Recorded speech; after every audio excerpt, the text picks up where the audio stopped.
22শে জানুয়ারি অযোধ্যায় রাম মন্দিরের উদ্বোধন হতে চলেছে। তার আগে মাঝে হাতে আর মাত্র একটা দিন একেবারে চূড়ান্ত পর্যায়ের প্রস্তুতি শুরু হয়ে গিয়েছে। সাধারণের জন্য বন্ধ করে দেওয়া হয়েছে রামলালা দর্শন। অস্থায়ী রাম মন্দির থেকে রামলালাকে নিয়ে যাওয়া হয়েছে নবনির্মিত মন্দিরে। নতুন মন্দিরে রামলালার নবনির্মিত কৃষ্ণশিলা মূর্তিতে 22শে জানুয়ারি প্রাণ প্রতিষ্ঠা করা হবে। 22 তারিখ উদ্বোধনের পর মঙ্গল বা বুধবার থেকে নবনির্মিত রাম মন্দির সাধারণের জন্য খুলে দেওয়া হবে। অন্যদিকে রামলালার মূর্তিতে প্রাণ প্রতিষ্ঠার আগে শাস্ত্রীয় আচার মেনে হচ্ছে বিশেষ পুজো। আজ সরজুর জলে রাম জন্মভূমি মন্দিরের গর্ভগৃহ শোধন করা হবে। পালন করা হবে বাস্তু শান্তি ও অন্নধিবাস আচার।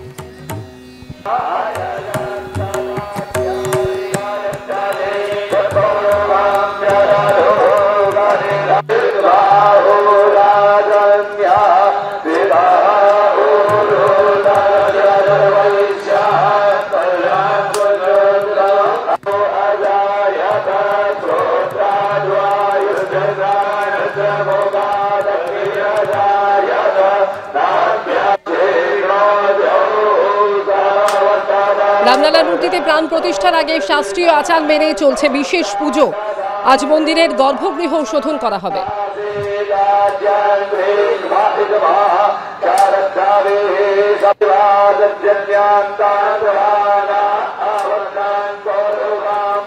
অর্ণব মুখোপাধ্যায় সরাসরি কথা বলতো, আমাদের প্রতিনিধি রয়েছেন অযোধ্যা থেকে আমাদের সঙ্গে। অর্ণব, হাতে আর মাত্র একটা দিন এবং তারপরেই রামলালার মূর্তিতে প্রাণ প্রতিষ্ঠা, অবশ্যই সেদিকে গোটা দেশের নজর রয়েছে। তার আগে এই মুহূর্তে একেবারে চূড়ান্ত পর্যায়ের প্রস্তুতি, শেষ মুহূর্তে তুলির টান বলতে যা বোঝায় তাই তো চলছে। অর্ণব, অবশ্যই দেখো, আমরা এর আগে দেখিয়েছিলাম অযোধ্যার যজ্ঞশালা, তখন সবে প্রস্তুতি চলছিল। এখন তোমাকে দেখিয়ে দেবো যে যজ্ঞ শুরু হয়ে গিয়েছে এই যজ্ঞশালাতে। 14 তারিখ থেকে এই যজ্ঞশালাতে যজ্ঞ চলছে, হনুমান যজ্ঞ। সেই হনুমান যজ্ঞ শুরু হয়েছে 14 তারিখ থেকে এবং এটা চলবে। তুমি দেখো যে এখানে 1008টি হোমকুণ্ড তৈরি করা হয়েছে। সেই হোমকুণ্ডে বিশিষ্ট বিদ্বানরা বসে রয়েছেন এবং তার সঙ্গে সঙ্গে তাদের যজমানরা বসে রয়েছেন এবং বসে এই মুহূর্তে এখানে যজ্ঞ চলছে। হনুমান যজ্ঞ যেটাকে বলা হচ্ছে সেই যজ্ঞ এখানে চলছে এবং 1008টি হোমকুণ্ড রয়েছে সেখানে রয়েছে।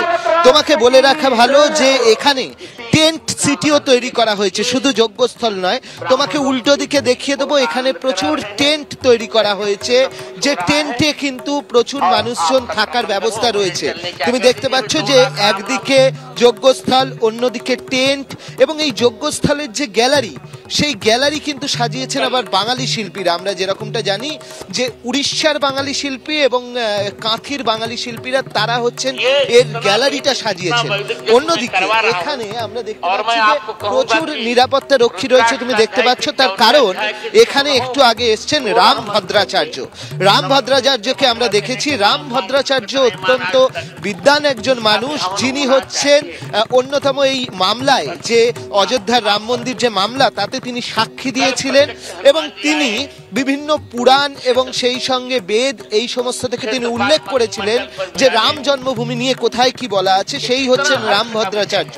গতকাল যোগী আদিত্যনাথ তিনি এসেছিলেন এখানে, মুখ্যমন্ত্রী যোগী আদিত্যনাথ তিনি এখানে আসেন এবং আজকে আমরা দেখতে পাচ্ছি যে এখানে কিন্তু রাম ভদ্রাচার্যজি তিনি ভেতরে গিয়েছেন, প্রবেশ করেছেন। তিনি কিছুক্ষণের মধ্যেই বেরিয়ে আসবেন এবং তার মাঝেই এখানে ব্রাহ্মণদের দ্বারা 1008টি যজ্ঞকুণ্ড তৈরি হয়ে এখানে যজ্ঞস্থলে যজ্ঞ চলছে। পুরো যজ্ঞস্থলটি তুমি দেখতে পাচ্ছ ধোঁয়ায় ভরে গিয়েছে, তার কারণ যজ্ঞ চলছে এবং যজ্ঞের নিয়ম অনুযায়ী এখানে দুজন করে, মানে স্বামী স্ত্রী তারা বসবেন। সেই অনুযায়ী দেখো যে স্বামী স্ত্রী প্রত্যেকটা যজ্ঞস্থলে বসে রয়েছেন এবং সেই অনুযায়ী এখানে যজ্ঞ চলছে। কিছুক্ষণের মধ্যেই এখান থেকে বেরিয়ে আসবেন রাম ভদ্রাচার্যজি। আমরা দেখতে পাচ্ছি যে তিনি বেরিয়ে আসছেন এবং স্বাভাবিকভাবে সেই নিরাপত্তা ব্যবস্থা কিন্তু কড়াকড়ি হচ্ছে, যেহেতু তিনি এখানে এসছেন এবং তিনি অযোধ্যার ক্ষেত্রে অন্যতম একজন গুরুত্বপূর্ণ ব্যক্তি, সেই কারণেই এই নিরাপত্তা রয়েছে। ধন্যবাদ অর্ণব তোমাকে। प्रदाय